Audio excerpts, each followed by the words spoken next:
was on his interview drive, and he found some cheetah on cheetah plains, and then we got to see a beautiful elephant bull this morning, and then also saw the Tingana, that big male leopard. So we had a great morning. There was a lot going on. Now this afternoon, Tristan is on the other vehicle. He'll be on the other vehicle, and James will be braving the wild and walking around. He drew the short straw to walk in the heat.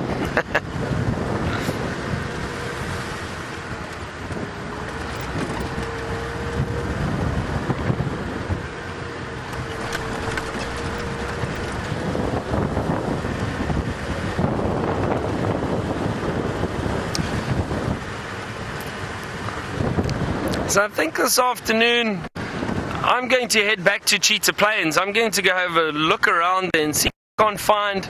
Actually, I haven't seen some buffalo in a while, so I'm going to go look for buffalo, and I'm going to go look for cheetah. So we'll see how we do. And I'm going to target some of the water holes. It's very hot, so I think we might be lucky. We might get some animals around the water holes. See what we can find.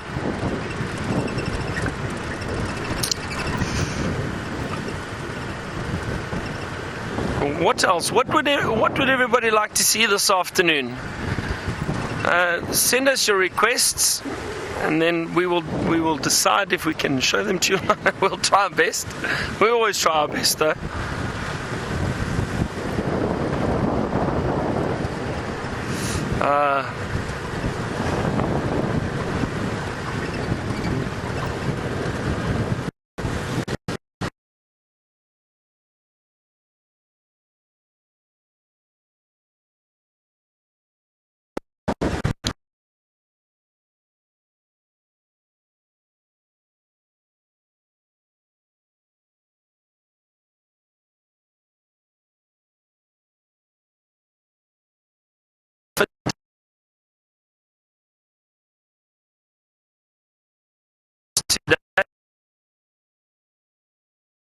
Are they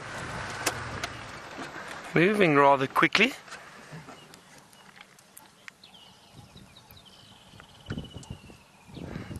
Just found these elephants. They've come. There's some little bits of water and mud wallows around here. So we'll see what they do. There's quite a few of them. Hang on a second. Just want to change my position.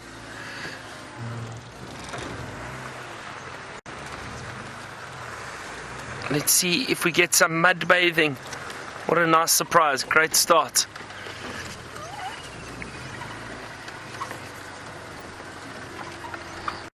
Hold on 2 seconds. Sorry, I'm just trying to get past these bushes. Here we go. Here we go. This is going to be amazing. There you are. Oh, great.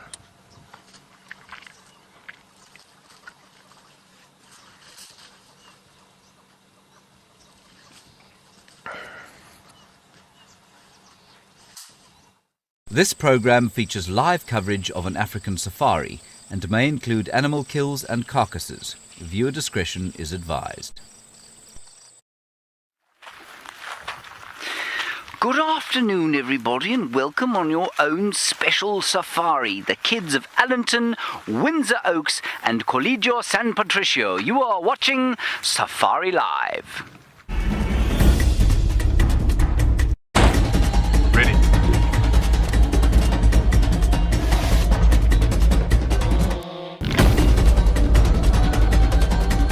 Standing by.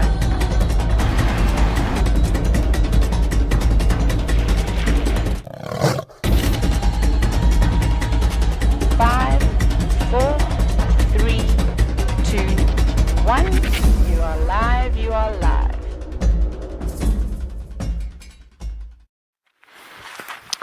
Now, you're watching us, of course, as many of you will know, from the middle of Africa. Well, actually, the south of Africa, in a country called South Africa, and in that country, a big piece of land, 3.5 million hectares in extent, called the Greater Kruger National Park. My name is James, and for the course of this lesson we want you to ask us as many questions as you possibly can. There's a whole lot of sticks behind you there.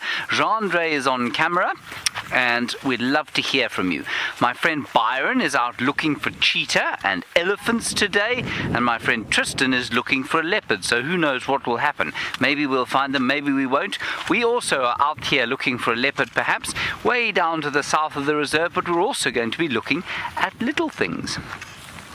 Now, this is a very special plant that has a very difficult name, so I want you to all listen very, very carefully. The name is Syncolostemum bracteosus. Syncolostemum bracteosus. Now, you're going to say it with me together on the count of 3. 1, 2, 3. Syncolostemum bracteosus. Once more, Syncolostemum bracteosus. And you know why it's called that? I'm not sure what syncolostemum means, but bracteosus means these things. These are bracts. They're not in fact flowers. The flower is this little white thing here with tiny little spots of purple on it. Isn't it pretty?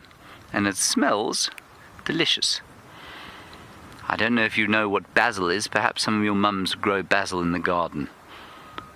Or indeed your dads might also grow. My dad grows basil in the garden. And that's what they smell like, basil. Right, I said my friend Byron was out looking for elephants. Well, turns out he's had some luck.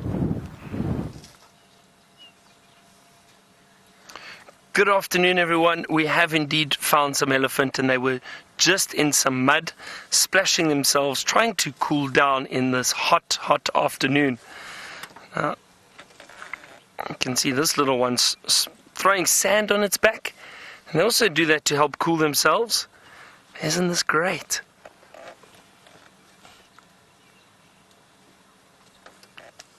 And they're not far from us. They're right in front of the vehicle. Few meters, very, very close. And they're feeding as they're moving around. But they did splash themselves a little bit in water to help cool themselves down. They do enjoy the mud and they do enjoy the water.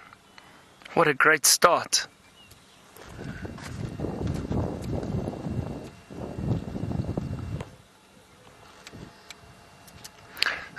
Good afternoon again. My name is Byron, and on camera with me this afternoon is Craig. So what a lovely start to see these elephants so close to the vehicle. I'm just going to see where they are heading. They are going just south of our boundary at the moment, so we won't be able to follow them, but we'll just see. They are close to the road still. Now, don't forget, everyone, send us your questions. Oh, look at this. What a lovely view.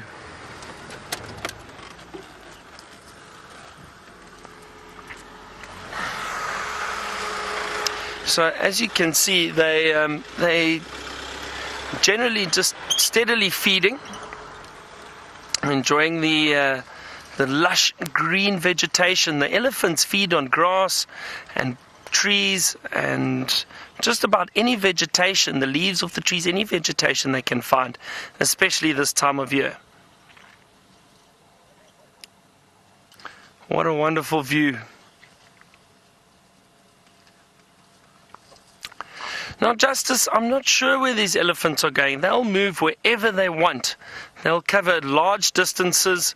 They'll feed on vegetation, as we can see. As long as they're constantly moving and feeding, the elephant are happy. They'll move anywhere they want, really. And every now and then, they'll come past a water hole, just like we saw earlier. And it's just so that they can get something to drink. And then they're back in the road again.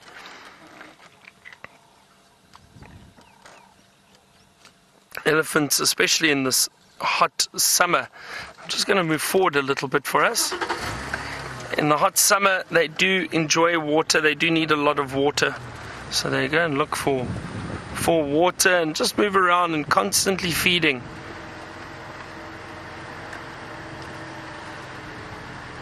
This is such a great elephant sighting.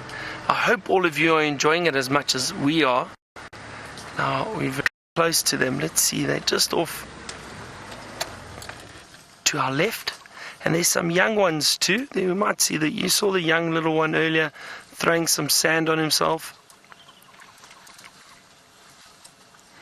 So Dominica, if you look carefully, watch these elephants. They use those beautiful trunks to tear the grass or break the branches or pull the leaves off the trees, and then they push whatever food they've got, they put in their mouths with their trunk. Can you see that? You see how they're using their trunk to put the food, the grass, in their mouth, and that's how they feed. And then they just chew whatever they've broken off or pulled off, and they'll chew on that, and that is how they eat.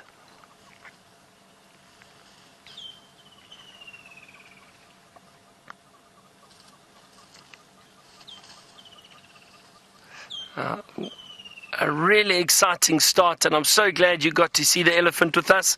We're going to carry on towards Cheetah Plains this afternoon. It's a different area. That's our plan. But while I do that, Tristan would like to say good afternoon to you.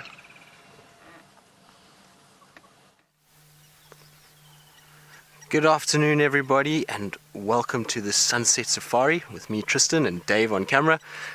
We're here at the Djuma Dam. Given that it's been a very, very hot day today, the two of us thought we'd just come down and have a little look around and see what's possibly going on at the dam. And to our surprise, there's been lots and lots and lots of different species here. We've got lots of nyala, there's some waterbuck, wildebeest, impalas, baboons, and quite a few nice birds that are around. There's one bird in particular that I'd like to start with, which is over on our right-hand side over here. And this little bird that is sitting on the top of that dead tree there is called a purple indigo bird. Now, these little indigo birds, while they are quite pretty, you can see it's jet black in coloration with that bright white beak and white legs. And that bird, while they are very, very pretty, are actually very, very naughty birds. They are much like the cuckoos in that they parasitize other birds, and so what these guys will do is they will find the nests of firefinches in particular, and they will knock the eggs out and lay their eggs inside. And generally the eggs look exactly the same as the firefinch's eggs, and so the little mother doesn't have any idea that there's been a robber in her nest, and is able to then come and sit on those eggs, incubate them, and when the chick hatches, the bird is so attached to those little babies that it begins to feed them, even though that chick will eventually develop into a completely different bird, which is quite amazing. Now, generally with these little guys, it is actually quite tough to see them. They tend to kind of flitter about and don't really sit still for long periods of time. And this guy has been more than obliging for us. He's been sitting for a long period now, and what a beautiful sighting it is of him out in the open like that. Very, very, very nice. And he's chirping away, I'm sure looking for a mate of some sort. But like I say, on our other side here, on where the dam is, like I say, with a multitude of species that are hanging around. You can see there's some nyalas in the foreground. So those are nice big male nyalas, and then a waterbuck in the background.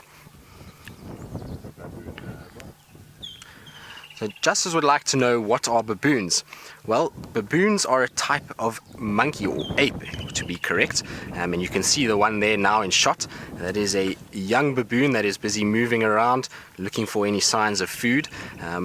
Given that it's been quite warm today, most of them have come down for water, but around the watery sources are a lot of little plants that are growing from the muddy, watery areas that are packed full of nutrition. Lots of grasses that are seeding, like you saw there. The baboon grabbed the grass and just pulled off all those seeds. So they're down here at the moment looking for any signs of food. You'll find that they don't pose any threat to any of the other wildlife that is around. They will not be eating nyalas or waterbuck or wildebeest. They're all far too large for a baboon. So in this area, mostly what they're going to be eating at the moment is grass and grass seeds and little roots and tubers. And there are the odd marula trees around, which they'll be going after as well. There's quite a few fruits that have dropped off the marula trees at the moment that are absolutely delicious, and so these baboons will be targeting those. And you can see there, that's a female with her youngsters. You'll often find them sitting up on trees like this, where they will have a nice lookout to be able to see any sign of predators. So they'll be looking for things like lions or leopards or birds of prey, and while they're up there you'll find there'll be quite a bit of grooming that will go on. So they'll check each other for ticks. They're very, very social animals and very tightly bonded. So the mothers will go through their little ones and make sure the little ones are free of parasites. As you can see by the one on the right there is having a good look at her little one, parting the fur and looking for any signs of ticks. And they'll either use their mouth or they'll use their fingers to be able to pull off those little ticks as they go.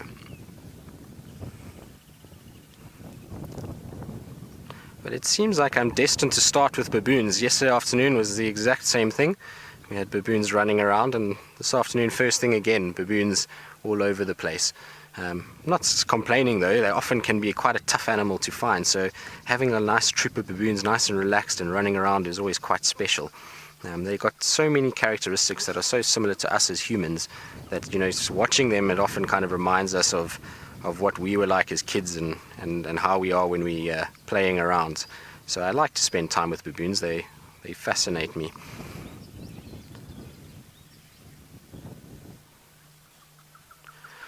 So Jackson would like to know why they eat grass. Jackson, at the moment, at this time of the year, a lot of the grasses have lots and lots of seeds, and those seeds are packed full of great nutrients, lots of sugars that they can get from that. And so what they do is they eat those seeds to get a lot of nutrients, and it's very easy for them. They don't have to expend much energy. They can come down, grab a handful of grass, put it through their mouth and eat those seeds without having to really do too much. So in terms of a baboon, rather than going and climbing a tall tree to go get a nice big pile of fruit, they would rather just sit on the ground and pull little stems and eat like that and be nice and lazy about it. It's like going to your favorite takeaway and getting a burger or something like that. But isn't that quite nice with all of them sitting together? So Jana would also like to know why the baboons have tails. Well, Jana, the baboons have tails for when they are climbing.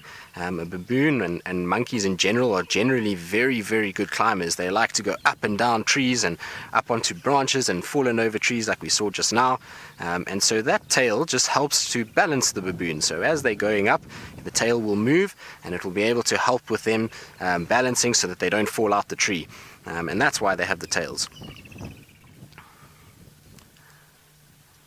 You can see the little lonely wildebeest also in front there. So this is a male all on his own. It's quite common to find the males like this. They, unfortunately, as they become dominant or older, more physically strong males, they are kicked out by older males that are in the herds, and they have to then go off on their own for a while and find their own territory to set up. And so you'll find that they sometimes kind of push out into areas like this where we've got a nice open clearing, a bit of water, and there's a multitude of other species that it can kind of latch onto to use as a safety blanket. So it'll use the baboons and the impalas to the right there, the nyalas, the waterbuck, all as basically an alarm system for them. So they can sit with their head down feeding, and while all of these other animals are around, they're able to then feed quite easily and hope that those other animals will see any predator and be able to then warn him so that he can then make his way out of there.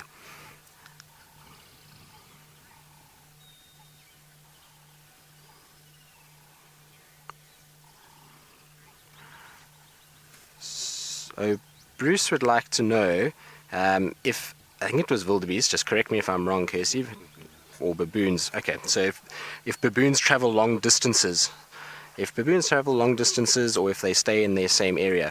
Now, baboons, it depends on the area and it depends on the resources available. In a situation like this where we're in the summer months, there's lots of vegetation around, lots of food available, so lots of fruits, lots of grasses, they typically won't go too far. They'll also have areas that they love to inhabit, where there's big tall trees like you can see in the background there, where they can go up and roost in at night. And so generally they have a home kind of range, and they'll move around that area within the day and mostly come back to that same tree to roost most nights. When it comes into winter and things get a little bit drier and it becomes a lot harder to find food, then you'll find the baboons will cover a lot more distance to be able to find the food that they need and water that they need to survive. Looks like that baboon there is got a marula fruit in its mouth. So I will try and find you guys a marula fruit a little bit later, or maybe James will have one on the walk. We'll just see how it goes. But it's a very, very nutritious fruit that's come out in the last few weeks, and they love the taste of them, so they pack them in and they eat them, and that's probably what he's busy chewing on there. Speaking of James, James is still out on his walk and has some interesting things for you guys to see, so we're going to cross over to him and see what he's got for us.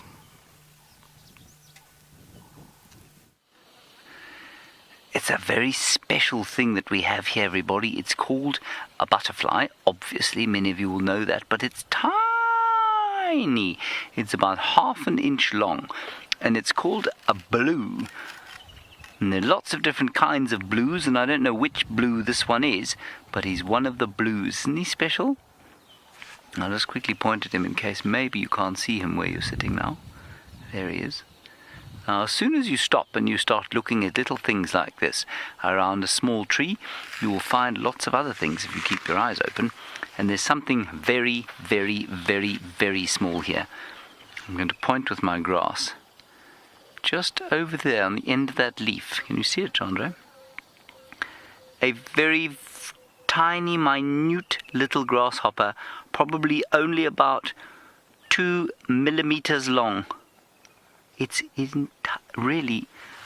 so small that I'm amazed we can even film it. It's so tiny.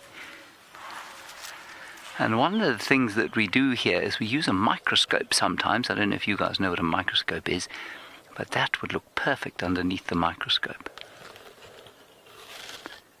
Isn't that cool? And in the background, I can hear thunder rolling in. And there's nothing nicer than the thunder of an African storm after a very hot day. 35 degrees Celsius odd out here, 96 degrees Fahrenheit, very warm indeed. Isn't that special? Shall we see while we sit here with you if we can't find something else on this amazing plant? Now, there are 2 or 3 different kinds of plants. The grasshopper's sitting on something called a monkey pod, and that's what we're looking at now. And the monkey pod often has things like caterpillars sitting on it, and the monkey pod smells terrible. If you pick a piece and sniff it, it really doesn't smell nice. And that means that, of course, that often there are things in it that are poisonous, and that means that the caterpillars that eat it will be poisonous too. I'm afraid I missed the name for this one. Joseph. Well done, Joseph. Apparently you want to know, can butterflies see, or how do they see? Well, they see with eyes. They've got little eyes, but they don't see like you and I see, Joseph. They kind of only see light and dark almost. They've got what we call simple eyes. And, well, they've probably got compound eyes as well, so they can make a small image, but nothing like you and I can make an image. So they wouldn't be able to recognize, I don't think, say, me and the difference between you and me.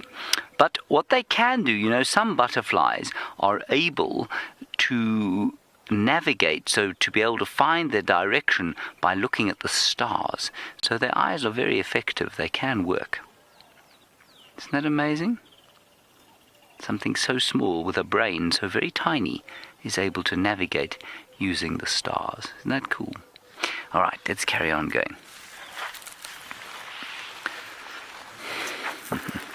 It's very cool. Justin, that is a very good question to which I'm not convinced that there's a very easy answer. You say, why are butterflies so colorful? Well, we think sometimes that it's to warn predators. So I don't know if you know what a monarch butterfly looks like. It's orange and black. But just about everything out here that is orange and black and yellow is a warning to predators. It says to predators, don't eat me, I'm poisonous. So if you find anything in the wilderness that's orange or black or yellow or red, you can almost be certain that it is poisonous. Or, in the case of something like what we call a diadem, and some of the other butterflies we get out here, they're not poisonous, but they look like they're poisonous. So that's quite clever. And what they're trying to do is trick the predators that they might have, which are normally birds, into thinking that they're poisonous, and in that way they won't be eaten. So that's what they do. That's why they color that orange and black and yellow and red color. But then animals can be colored, or butterflies can be colored for camouflage, so they can be green and look just like the grass that they're flying through. That blue, for example, is camouflaged when he folds his wings up. He looks like he's impossible to see, but when he opens his wings out, they're actually quite blue and quite beautiful to see. And I think that's probably to attract other blue butterflies for mating and that sort of thing. So there are lots of different reasons why butterflies might be colored, and that's a really good question, because of course it's not easy to make color in a body. Let's just have a look here. Sean, while I explain this to you, I want you to just have a look over these trees. These are those monkey pod trees, and I want you to see how they do not have any leaves on them whatsoever. Not one leaf left on them. Can you see that, Sean? And everyone else? That's because the caterpillars have eaten every single leaf. Isn't that amazing? And I can't find one caterpillar, which tells me that they must be pupating. And pupating means that they are now turning into butterflies. They're going to be beautiful little green butterflies, like a minty green color. Sean, navigate means to find your way. So, for example, if you were to drop me in the middle of this wilderness and say to me, find your way home, I would have to navigate going home, either by following the clouds or the wind direction or the sun direction or something like that. That's what navigate is. It means to find your way. And I wonder if your mum doesn't have, or your dad doesn't have something like a GPS in the car. That GPS that talks to your mum or your dad while they're driving and says, turn left in 90 meters. That is navigating. It's just doing it automatically. Good question, Sean. I'm just going to quickly see if I can't find one of those caterpillars here, but I think they've probably all gone down into the ground to pupate. Ooh. Ah, I can see something here. And this thing, oh look, this is a very special thing here. Wow. It is a caterpillar. Oh, now it's gone. Unfortunately, my cameraman is what we call ham-footed. What does this look like, everybody? I bet if you walked past that, you would think that it was a bunch of grass. And it isn't. Inside it is a caterpillar. And I spotted this caterpillar only because he was hanging on the side of the branch. And I'm not even going to open him up. I'm just going to put him back here. He's going to come out of this as a butterfly. And he's called a bagworm. That's the kind of caterpillar is. He's called a bagworm. Isn't that cool? And he's very protected there, you see, because any bird that comes past here that likes to eat caterpillars is going to see that and think, ugh, I don't want to eat grass, I want to eat caterpillars.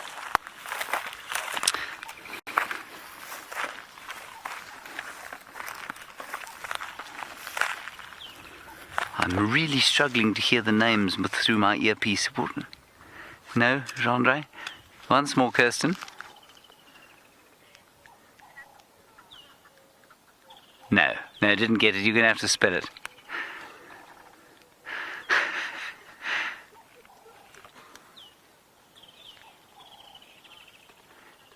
Gasgar. Right, I don't know how to say that name, and you're all the way in Mexico. Maybe it's P-A-R. Gaspar. Gaspar, yes, I know that name. That's a good name. Gaspar, you want to know what the most dangerous thing out here is?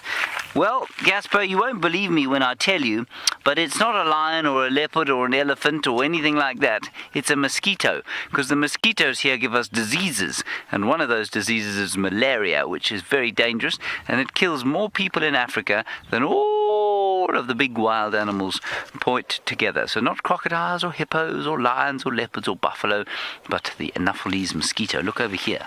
Every time I stop, I see something interesting. Ooh! Look, it's a spider. You see that spider? Isn't that clever? And it's some form of hunting spider. I don't think it's a crab spider. I think it's a hunting spider of some kind. And what it's done here is create, I think, a little sack for its eggs. So it's going to lay the eggs there and then go off and probably do it again, sitting in a grass called the pinhole grass. Isn't that cool? Right, now that's a very small thing, and we don't want to get bitten by that because some spiders can give us a rather nasty bite, but very few of them are actually dangerous.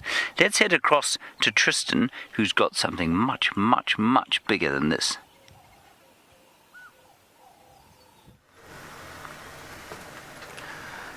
Yes, indeed, James. We do have something a little bit larger on our left-hand side here. As we kind of came down the road, we stumbled upon this nice breeding herd of elephants. And so what we have here is a whole bunch of females and their little babies that are busy feeding along slowly as they go. And the one that you can see there now is one of the younger ones. It's a little teenager.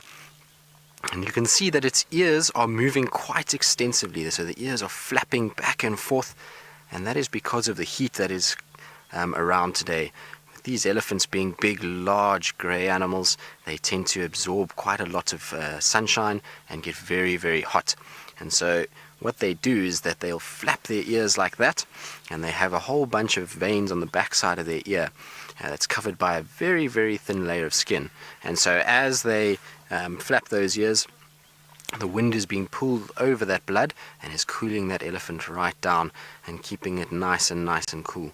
All right, and they reckon that with a series of a few flaps that this elephant is able to rotate its entire blood volume, which is over 350 liters of blood, through its body and through its ears, and cool the blood by as much as 2 to 3 degrees centigrade, which in Fahrenheit is about 9 degrees, which is crazy. They seem to be wandering off into a bit of a thicket there. Unfortunately, the area that we're in is quite dense, and given that it's so warm, I'm sure they're trying to find a bit of shade. So Jackson would like to know why the elephants put sand on them. So Jackson, the reason that they do that is to help exfoliate their skin. So basically what that means is as they throw the sand on, you'll find that coarseness of the sand will be able to get rid of any dead skin cells that they might have. They'll often go and rub on branches and things like that, and that will cause them to get rid of any dead or dying skin cells that they may have on them. It also controls the amount of parasites that they have on them, so they'll be able to choke out any ticks or mites that may be on their skin, and will just keep their skin in really good condition. But isn't it cute, the little baby there in the middle? You can see it's just learning how to use its trunk. That little baby is probably now approaching 2 to 3 years old, and so will be fairly good with the trunk. It hasn't quite mastered it just yet, but is able to start breaking off little branches and leaves, and will be able to feed itself a little bit now. But they still don't quite have it down pat yet. You'll find the trunk flails around and moves around quite a bit, trying to grab little leaves and branches to mimic what the mother does. At this stage, it will still be on its mom's milk as well. So Sean would like to know why an elephant's ears are so big. There's 2 reasons for that, Sean. One is because, like I was saying, it helps to just control the temperature of this animal. So the bigger the ear, the more blood that can flow through it, the more that when they flap, the more air is being pulled over and cooling their blood down. And the second reason is that ear acts like a big satellite dish. All right, so it's basically like a massive bowl that catches all the sound. So if you're sitting at home right now and you have anybody that's talking nearby, or you're listening to me, put your hand over your ear like this and just listen to how much louder it sounds. And that is the exact same thing for the elephants. All right, they'll push their ears out, and it helps for them to catch sounds, and they're able to then hear what's going on around them. Now, unfortunately, the Ellies, like I say, are just going into a really dense thicket. I'm going to just try and see if I can just go around a little bit. The road kinks slightly, and they seem to be moving kind of parallel with us. So I'm just going to try and see if I can get a slightly better visual. There was also some warthogs around, so I'm going to hopefully they'll still be here. So Liz Fort would like to know, what do elephants eat? Well, they have quite a varied array of food items that they go after, but everything that they do eat is a vegetarian-based diet. So they will go after bark, leaves, roots, tubers, fruits from the trees, anything kind of that description. They are very, very, very good at digging, so you'll often find them digging out little leaves and tubers and roots and those kind of things. But otherwise, vegetation, plants, and at this time of the year, quite a lot of fruits. Unfortunately, they've got into a very dense area. It's going to be very difficult for us to follow them, so we're going to carry on and see what else we can find. We're on a bit of a mission to try see if we can find any lions this afternoon, so we're going to try start heading more to the western side of our area and see if there's any lions that possibly are hanging around there.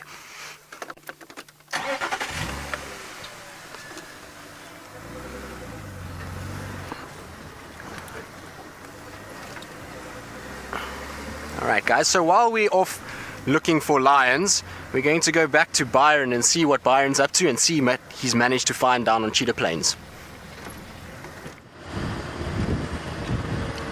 So we haven't managed to find anything just yet, but we are on Cheetah Plains, so we're heading to the beautiful clearings, and I'm hoping that we might see some cheetah out there.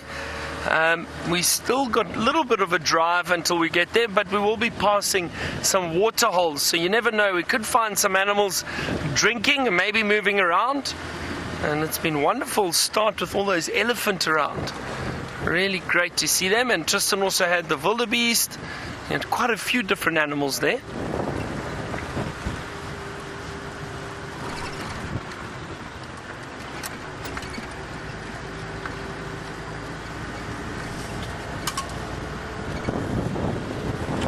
I'm scanning very, very carefully to make sure I don't miss any animals around here.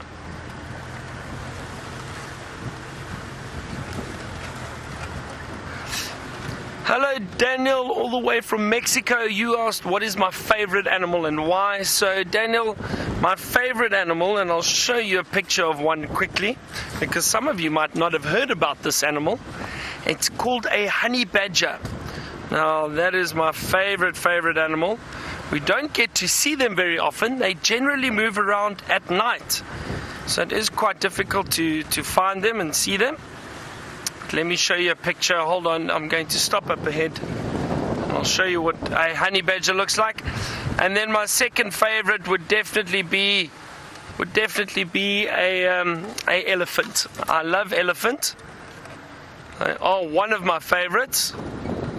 Hang on a second. There we go. Daniel, let me show you and everyone else. That is a honey badger. Now that is my favorite animal. You can see very, very cute little creature, but very, very tough. They are not afraid of anything, and they are incredibly tough. Even lions, these honey badgers are not afraid of lions and other predators. Just amazing little creatures, but we don't see them very often, unfortunately. They move around at night and it's not always easy to find them, but that's my favorite animal. And then a close second, the elephant. So it was so nice for me to sit close to those elephant earlier. Just going to have a look. There's some water just up ahead. Let's see if there's anything around there, if there's anything possibly drinking. I did want to find some buffalo this afternoon too.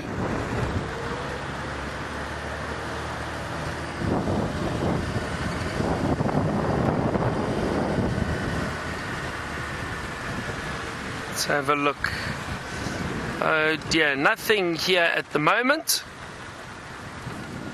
That's quiet. Very quiet.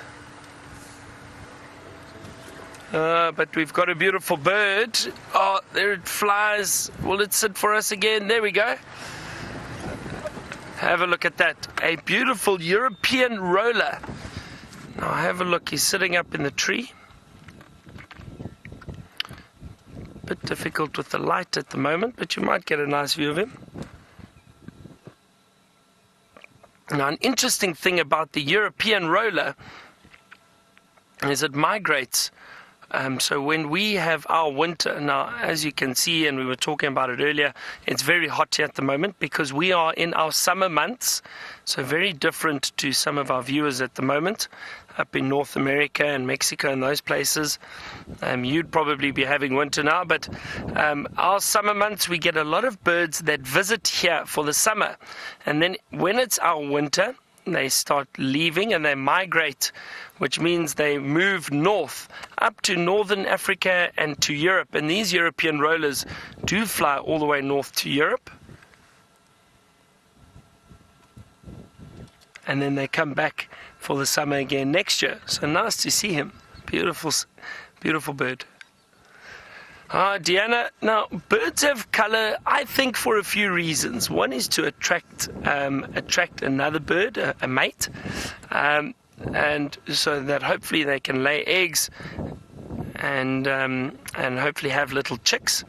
But I think maybe it's also to distinguish between the different bird species, maybe to recognize their own species. I'm not entirely sure if there are other reasons. Yeah, I really don't know. Oh, there's some thunder in the distance. You might have heard that. But I think most of the time it's purely to recognize each other, I think, and to attract another mate, either a male or a female. Now, moving from this lilac-breasted roller, the European roller, Tristan has a lilac-breasted roller he'd like to show you.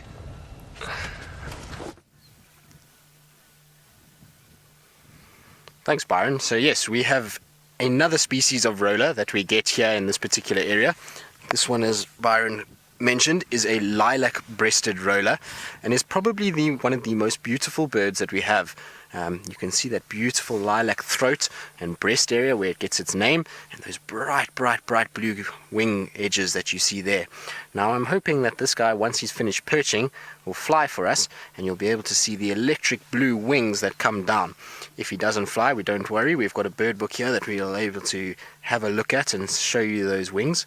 Now, these guys often like to sit on these kind of dead trees, where from there they have an excellent vantage point to be able to look for any signs of insects that they possibly can grab.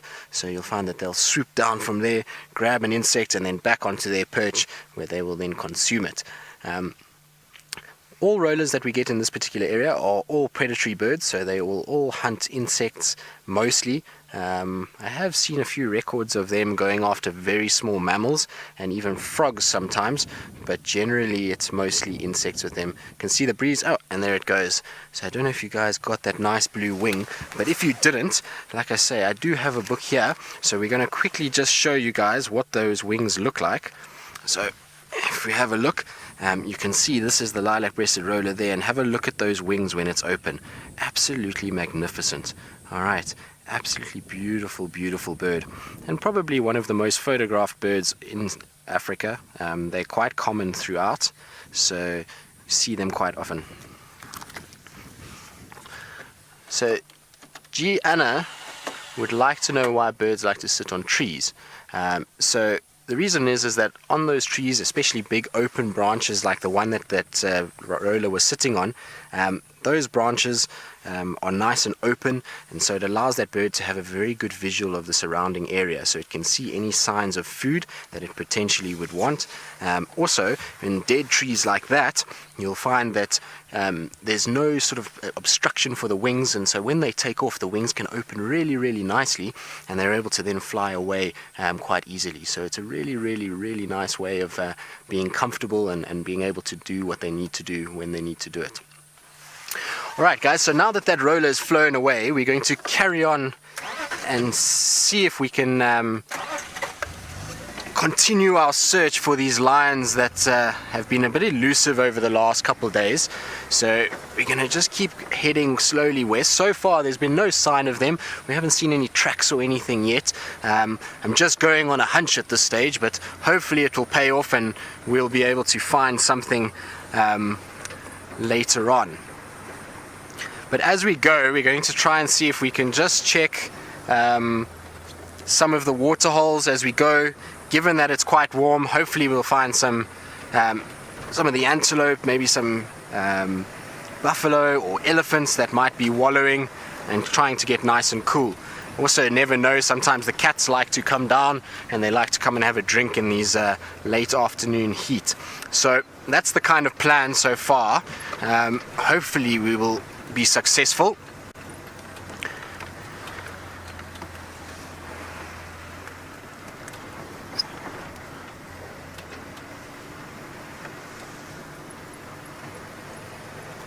So, question from Mrs. Thomas. Mrs. Thomas, you want to know what the largest bird is that lives here in South Africa. In South Africa, the largest bird that we have is an ostrich. All right, it is a very, very, very large bird. It's not able to fly, but it is incredibly big and is the largest bird that we have here. We do sometimes see ostrich when we're very, very lucky in this area, but they are quite rare. They tend to like more arid, drier areas and more open spaces. As you can see, the terrain that we have around here is quite dense and quite thick, and so not really suitable for an ostrich. Unfortunately, they'll be hunted too much by things like lion and leopard and cheetahs in particular, so they like to hang around more in the open sections where they can stay a lot safer. Now, on the tree to our right here, just going to try see if we can get a nice picture of it. You can hear it busy calling. Is a red-billed hornbill. Now, these hornbills are very, very common here, but they are incredibly interesting little birds. I really, really like them. They have quite a lot of character. They're often not the brightest. You'll find they come up to windows and will peck at their own reflection from time to time.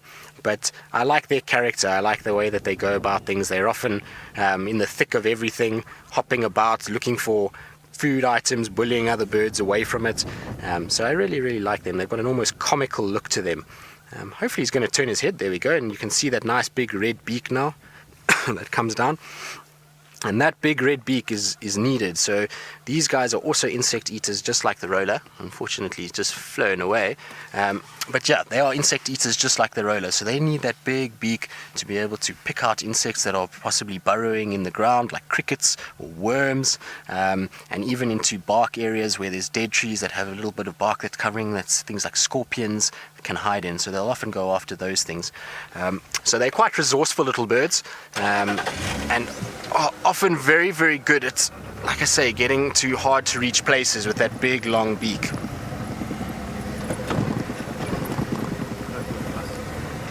Ah, nice.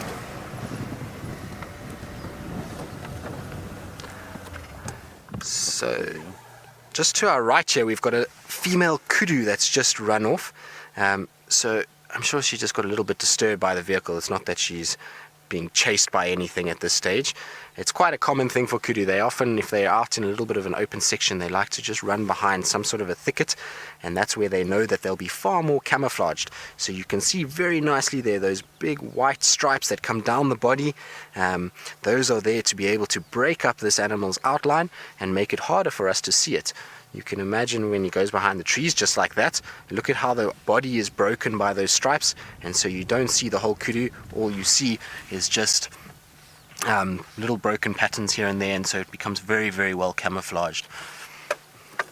I'm sure there will be some more of them around here. They are normally in small groups together. Very seldom will you find them just on their own like that, particularly a female. The males often will spend time on their own, but females generally in small groups. I'm sure there'll be some more around here. But while we carry on our search, we're going to go back to James and see what he's got in store for us. I want you to be very, very quiet, everyone. I can't talk any louder than I'm talking now. Over there, in the mud, is a buffalo. Now we have to be very quiet around buffalo because they don't like people.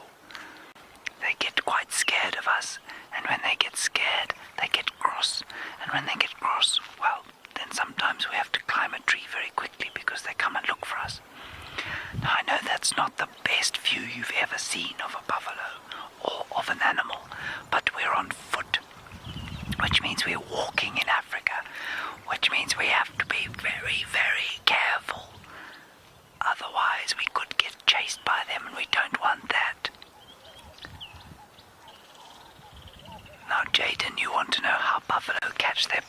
Buffalo don't have prey. Buffalo eat grass. I'm checking which way the wind's blowing, because I don't want them to smell us here. Jaden, they eat grass, they don't eat anything else, so they don't have to catch any prey. And they are eaten by lions quite often. And lions are quite nervous of them as well. Now there is another animal there called a nyala. And the buffalo has seen the nyala. But the buffalo won't mind the nyala, and the nyala won't mind the buffalo. But what we don't want is for the nyala to see us and make a noise, and then the buffalo will look this way, and then they will see us, and then we'll have to climb a tree very quickly.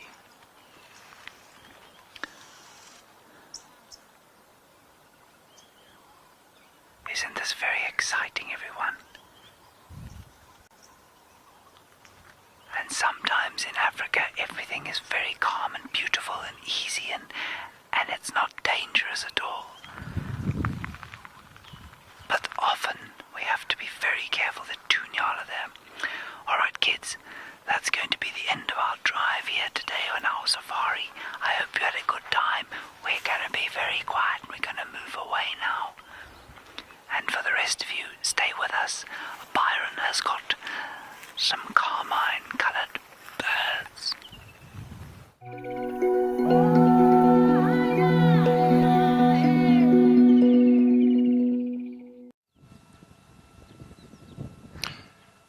James, you're very brave to view those buffalo on foot. You best keep quiet. Welcome back to everyone. The kids have just left us, I think, the schools.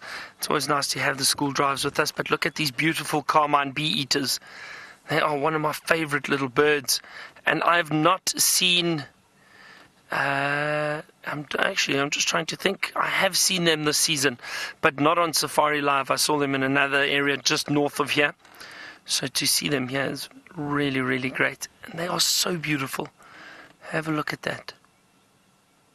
I think Taylor saw them the other day too. The carmine bee-eaters. There was another one on the branch below there. You can just see them. A lot of thunder at the moment. I think it's all threatening. I don't think it's really going to rain though. And that's possibly why there's so much activity from these bee-eaters. There, you can hear them calling. I wonder if you can hear that.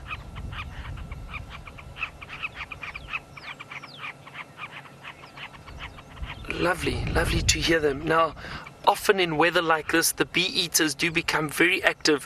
The European bee-eaters, we know, fly a lot, and they fly around a lot.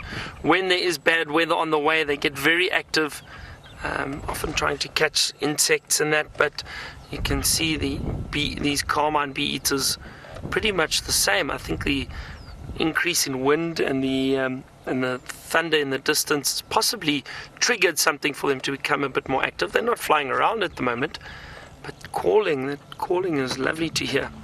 Nice to see them. I'm so glad we got to see them.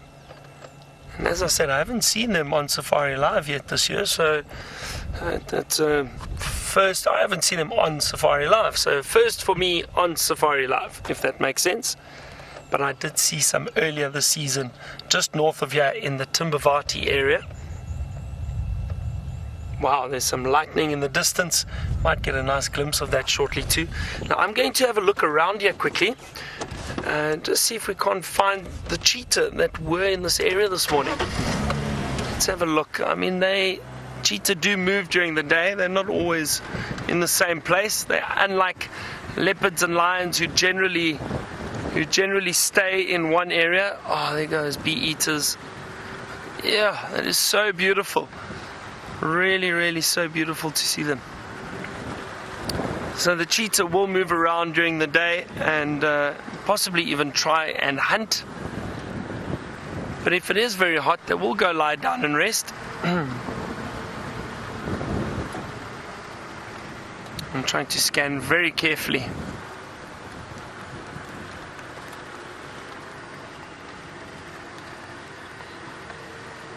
I'm going to stop here for a second. Let's have a look around.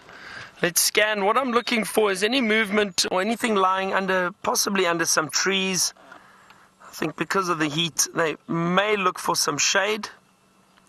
So let's have a look.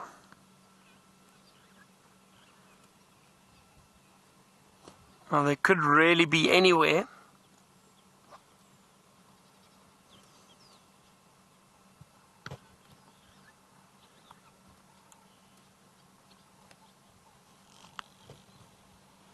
Oh dear. I don't see anything just yet. We'll keep looking around here though, just in case. They could be anywhere. Quite a few carmine bee eaters in this area at the moment. Which is interesting. They've obviously just come in fairly recently.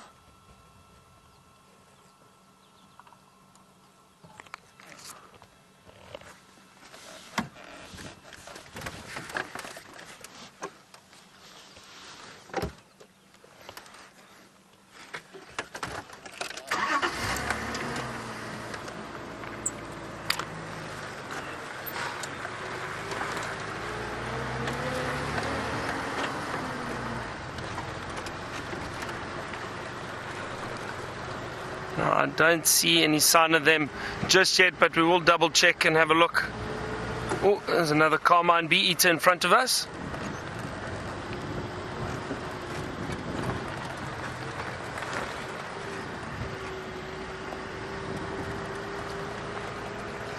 Now, James, you asked if I enjoy tracking. I do, James, I do, but it is very difficult. It's not easy, and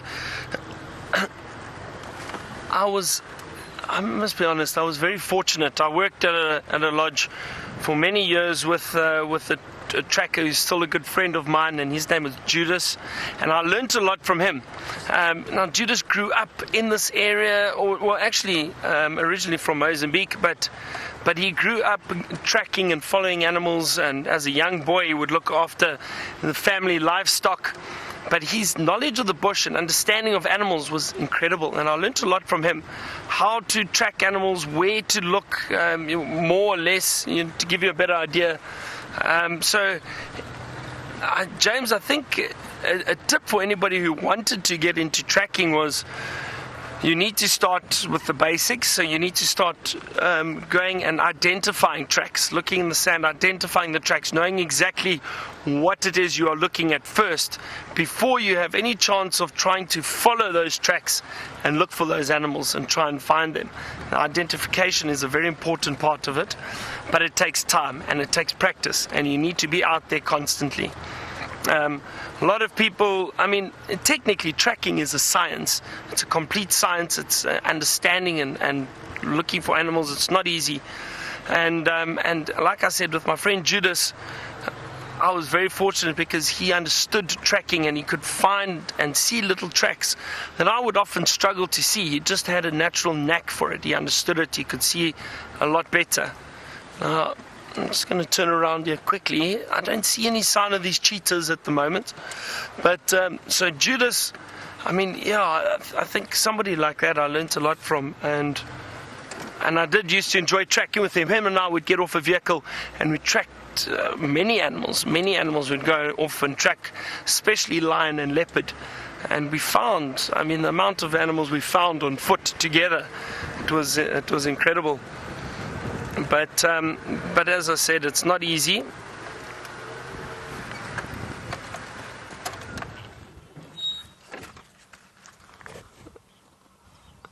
Steph, all the way from Belgium. Hello, Steph. I hope you are warm. I'm not sure what it's like at the moment. I imagine probably quite cold.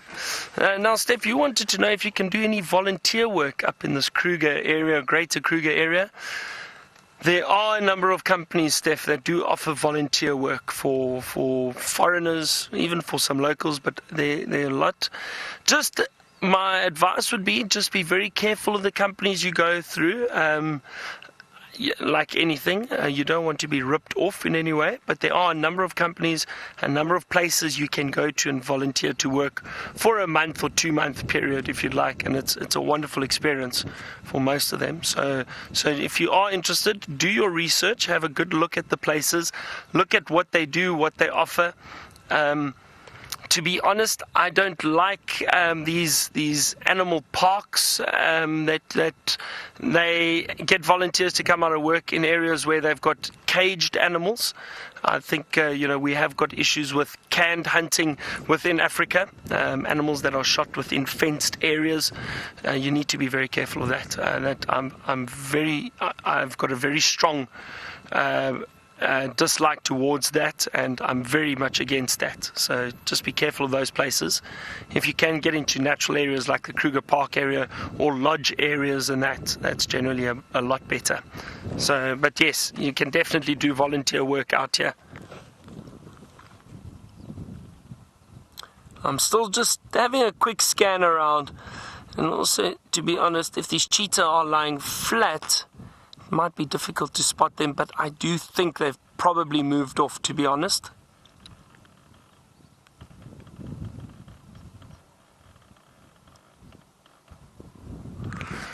We'll drive around a little bit more and see. Maybe they pop up, maybe they're lying not too far from here. You never know.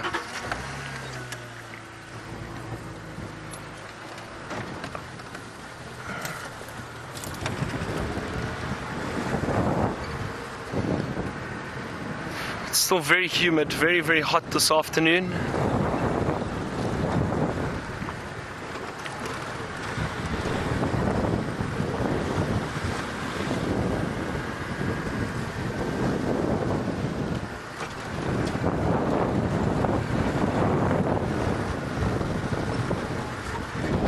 It's amazing how animals can just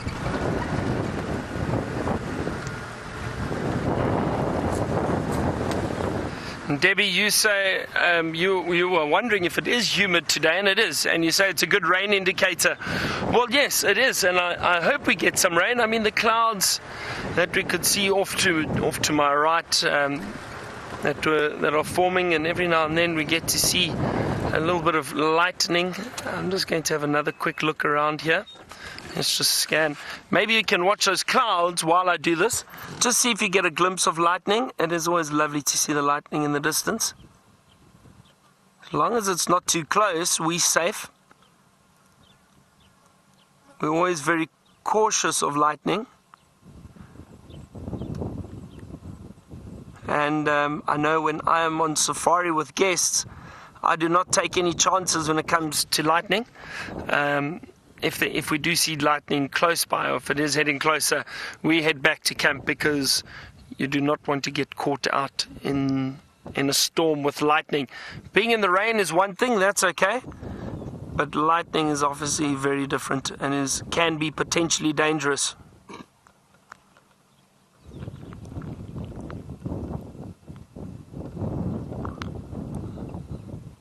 I suppose you don't want to be too brave and take chances out here.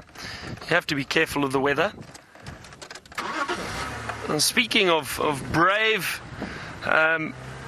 Batman, our Maltese poodle Craig, he went and had root canal this morning, and then is on the vehicle filming behind me at the moment. I don't know how he does it, but I suppose that's Batman for you. You know, he's not afraid of anything, and nothing can get him down or keep him out of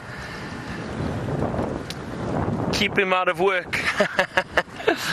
Well, we're going to search a little bit more for these cheetah, but let's get back to Tristan and get an update from him.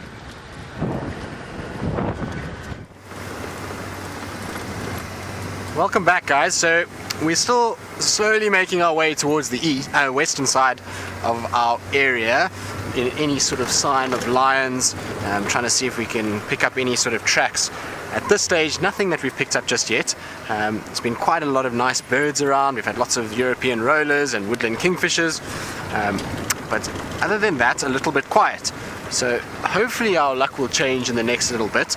I'm hoping that as we kind of get into the area where hopefully these lions will be, that maybe we pick up some tracks and things will go a little bit better for us.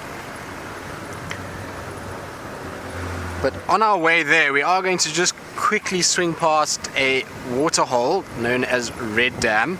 I'm just going to go and poke my nose in there and see if there's any sign. It's often a good place for buffalo to wallow. They like to kind of hang around there and look and go and sort of park their backsides in the mud and just cool off, especially on warm afternoons like today. What is quite nice is as we've been driving westerly, there's been a lot of cloud build-up coming from the western side, and it looks like we might get a bit of rain. There's a little bit of thunder in the air, and Dave said he spotted some lightning just now, which is all encouraging signs. It would be really, really nice to have a bit of rain to just ease this heat. So on our right hand side, there's a couple male impalas that have kind of often find them on this little area. It's a little open section next to the road here. It's known as a fire break, and so in the afternoons when it starts to kind of cool off and it starts to get a little bit darker, you'll find that these impala males, they come into these more open sections just from a safety perspective.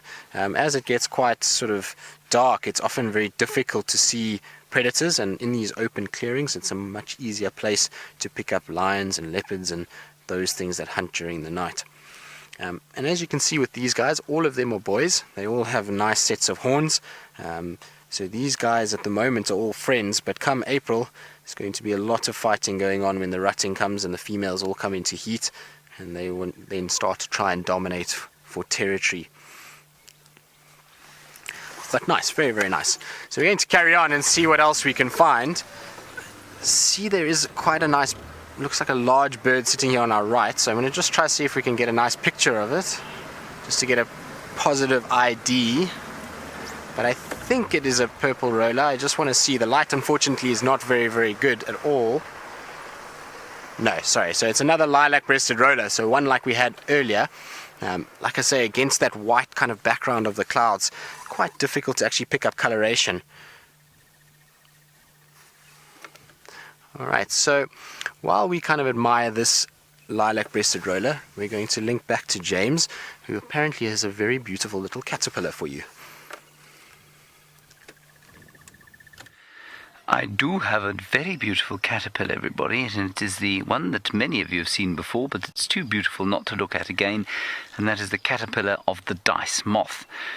Now, Stefan Winterboer, who is a source of great knowledge of all things, or many things, has a friend who is a source of even greater knowledge, and his name is Lee, and Lee has discovered that those strange sort of protuberances coming out of the caterpillar are in fact not without purpose, and they're basically to con any wasp that might want to come along and lay its eggs inside the caterpillar that has already been attacked by caterpillars, and those are the young wasps about to sort of emerge, and so there's no point in whatever wasp coming along bothering with trying to get hold of that caterpillar. And that, everyone, is why we think they have those things. Now I too am trying to get a photograph of this thing, but because I've never got a good one of these rather exciting things, but I'm failing dismally, as per usual. Chandra is on the ground, I'm on the ground, and I wonder what it's eating. I mean, Chandra, does it look like it's eating that grass to you? No, it just looks to be rather confused as to where it wants to be. And I wonder if it wasn't caught perhaps on the hoof or on the fur of some sort of animal and then happened to be dropped here. Now, update on Kurula, the great queen, and Hosanna the prince, and Shongila the princess, is that they apparently were seen by a driver from Nkoro at midday round about the kill where they were yesterday. So we're not actually too far from that position now on foot, and so we're going to head off there and see what we can find. No one's been to check there in the vehicles today, and so we'll see if we can't find them on foot, which would be rather fun, I feel.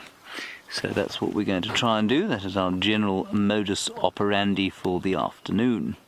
We haven't found much else, I'm afraid, although we did find that buffalo, which was quite fun. Randre, how are you feeling down there? Are you feeling all right? Jason, I agree, it's one of mine too. You say this must be one of your favourite creatures. It's certainly one of my favourite creatures, and I think that I'd really like to know where they pupate, because I've yet to see one. I don't think I've seen an adult. I'm not sure that I've ever actually seen an adult. Have you seen one, Jandre? Jandre reckons he's seen an adult. But I've never seen an adult out here, so I think they're probably very short-lived. And that's another fascinating thing about the life cycle of many insects, especially those that have a larval form. In fact, not only those that have a larval form. Often the immatures live much longer than the adults do, and we know, of course, the story of the cicada beetle, and the ones that in the United States live for 17 years before they emerge from the ground as fully fledged cicadas to sing their lovely summer songs. But you know what we found out yesterday, or not yesterday, a few days ago, is that there are a species of jewel beetles that live in the larval form for up to 35 years. Now that is an astonishing amount of time. 35 years as a larva, and then they come out very short-lived as the gorgeous jewel beetles that we so often find, often on acacia trees. Isn't that amazing? I think that's rather astounding. I can hear you all collectively going, "Yo, that's amazing." Look at the colours on this fellow. Orange and gorgeous maroon and white. Look at him go now. Oh, Jandre, he's performing for you beautifully now. Don't fall off the little grass stalk, fellow. I'm getting a bit of a crick in my neck lying on the ground like this. What a very fine fellow he is. I don't know what he eats. Maybe he eats, you know what I think he probably does eat, is that Waltheria stuff. Or flannel weed. Oh, Jandre reckons he eats that firebush stuff that Steph pointed out. We're not sure what that is, actually. So many different forbs and insects and things during the course of the summer months. It does make it very difficult to identify everything. Ah, he's wonderful.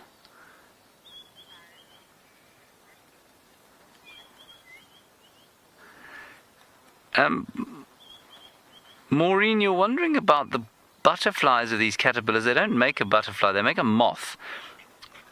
Corrine with a C. Corrine? Oh, Corrine. I got it now. Corrine, I reckon they probably do. You want to know if the moths get eaten a little bit more than the caterpillars do. I suspect they do. They don't look anything like as intimidating as that. And remember that once they're born, most moths are actually extremely short-lived, and that's because their sole purpose is to breed and then lay eggs.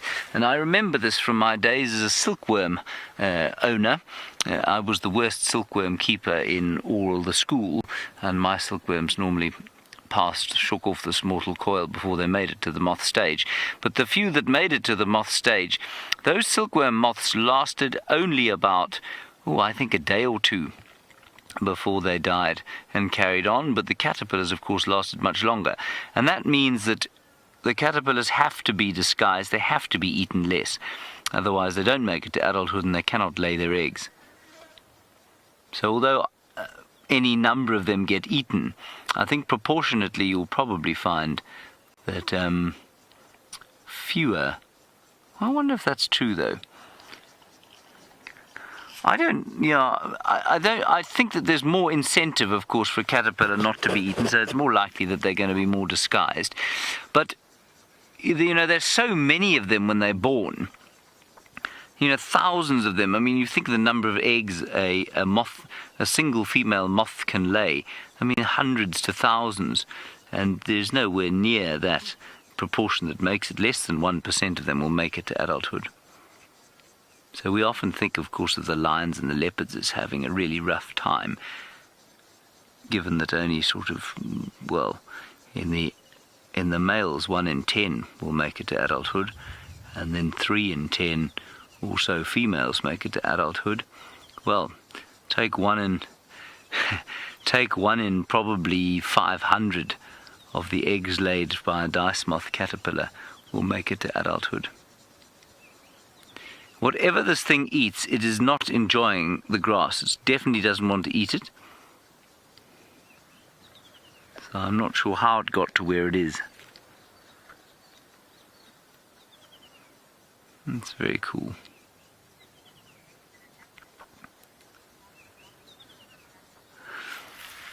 David, no, it's not quite. You're saying, is it called a dice moth because it's black and white? No, the moth itself is yellowish, a sort of pale yellow, and then it's got sort of white dice marks on its wings, and so that's why it looks like a dice. So I mean, not black and white. It's not a sort of domino color.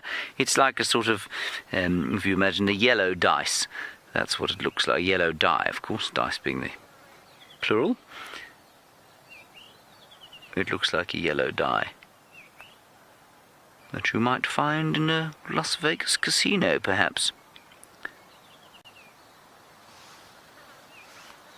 Right, apparently we're going to head all the way to the east to Cheetah Plains because Byron is looking for something.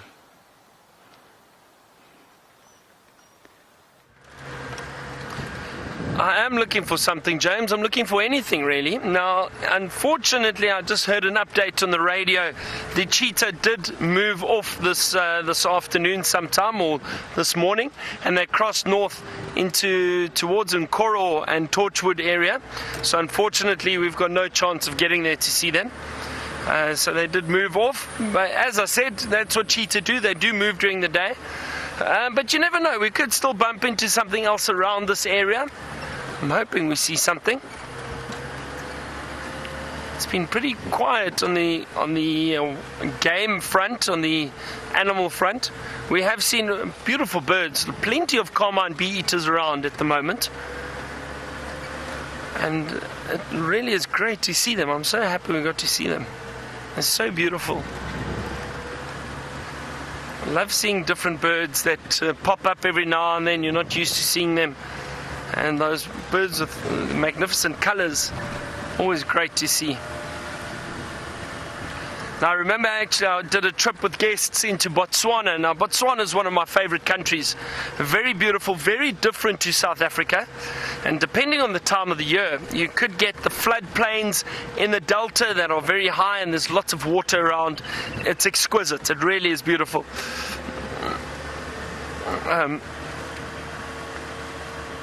And then we got to see a big colony of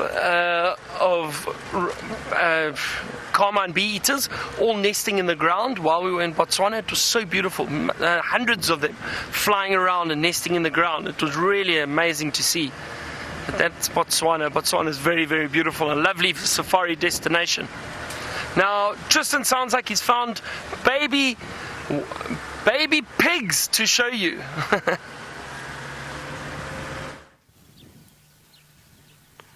Indeed we have, Byron. We have found little baby warthogs. I was hoping that we would find these guys. We had a bit of a change of plan when we were kind of coming along. We decided to save Red Dam for a little bit later, and we thought we'd just come check the airstrip in case there are some little baby piglets around. And there we go. There you have a mother with what looks like 5 little ones. She is quite a relaxed female. I have seen her on this airstrip a number of times, and generally because of the movement of the planes in and out and vehicles coming to pick up guests during the day for all the lodges that surround us, these guys often get exposed to quite a lot of traffic and movement, and so often quite relaxed. And you can see the little ones are completely unperturbed by us at this stage. They're all kind of sitting, feeding there. Got those little disc-like snouts that they're utilizing to dig up little roots and tubers. At this time of the year, though, most of what they're eating is going to be surface level, so they're going to be eating mostly little plants that are on the top of the ground, so very nutritious grass species. There's some Egyptian geese coming in.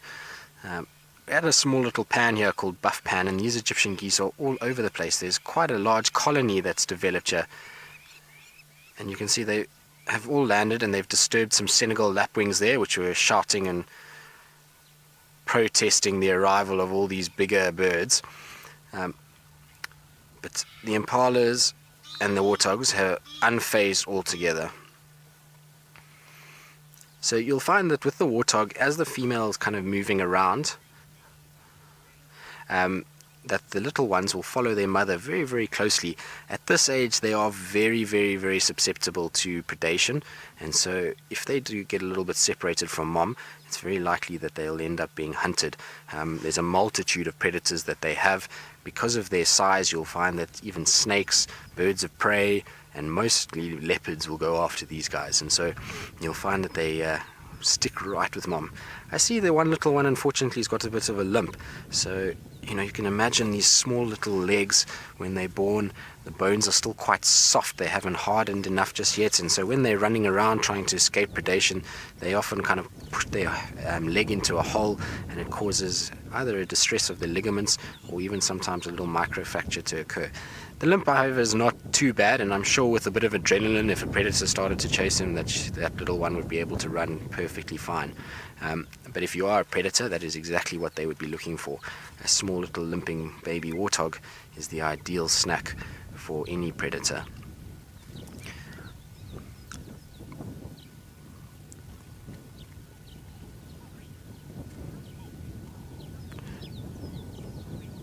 So Blitzcrest would like to know how dangerous warthogs are. Now, a warthog in a situation like this, in an open area, where you kind of see them from a distance and you don't really approach them too much, are actually fairly relaxed. They'll generally run away from you long before they'll do anything else. But a warthog actually can be quite dangerous, particularly big males and females with small little ones like this, if they feel like they've been cornered.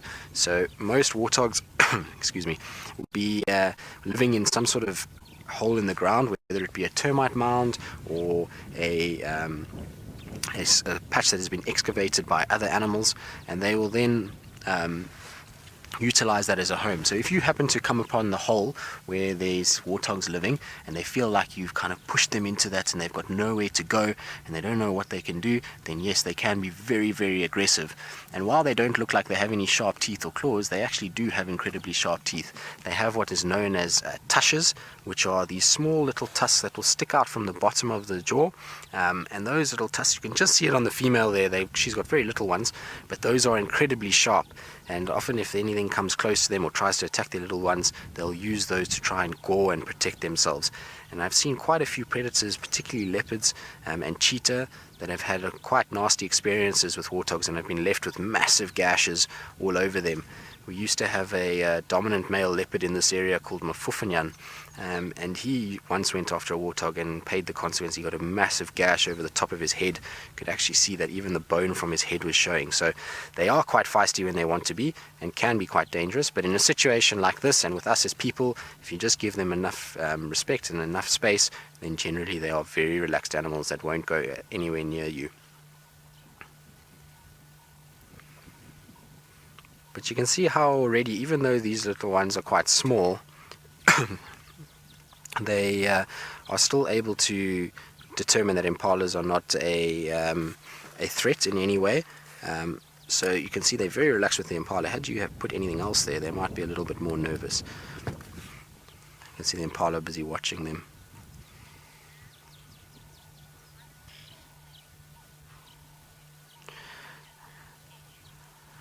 So Tula Ann, who's 4 years old, would like to know why the warthogs don't oink like pigs.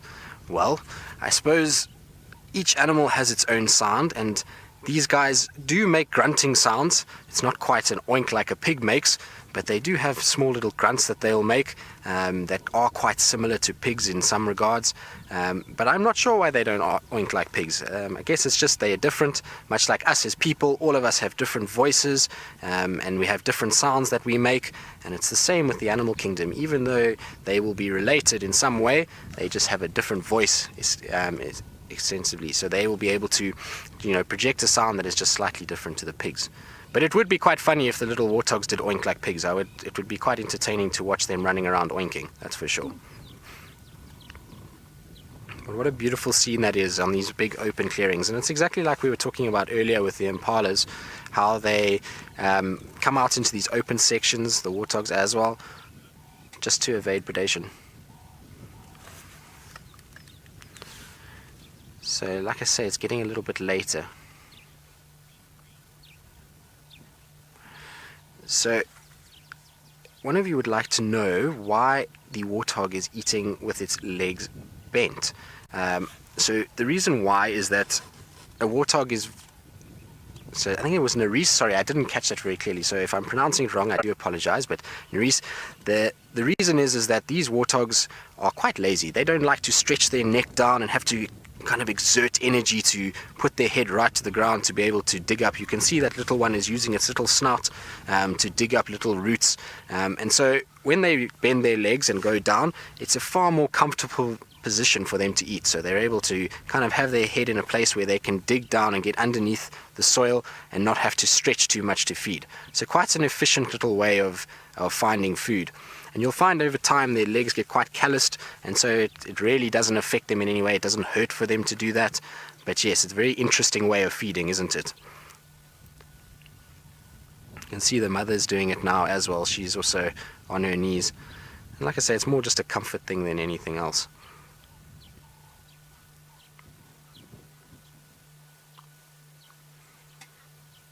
But I really, really, really love these little warthogs. They're super, super cute.